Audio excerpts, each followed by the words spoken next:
रामायण में लगभग हर पात्र किसी न किसी का अवतार था और भगवान राम के साथ रहने और विशिष्ट उद्देश्यों को पूरा करने के लिए पैदा हुआ था।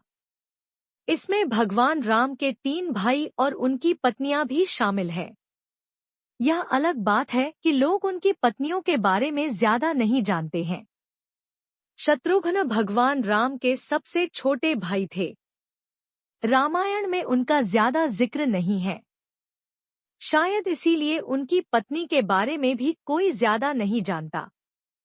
शत्रुघ्न की पत्नी श्रुतकीर्ति थी, जिन्हें देवी लक्ष्मी का अवतार माना जाता है।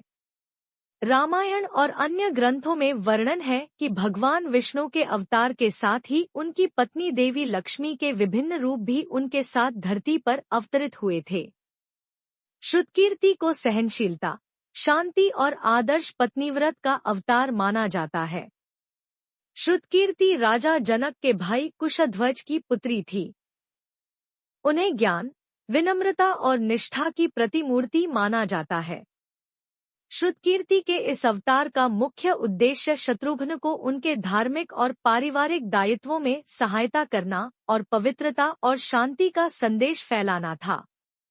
रामायण में उनका चरित्र आदर्श पत्नी और आदर्श गृहस्थ जीवन का प्रतिनिधित्व करता है।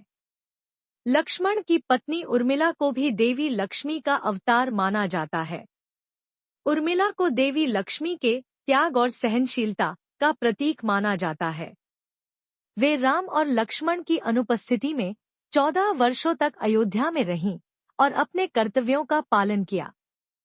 उन्होंने ये 14 साल सोते हुए बिताए ताकि लक्ष्मण जागते रहें और अपने प्रिय भाई राम और भाभी सीता की वनवास के दौरान रक्षा कर सकें।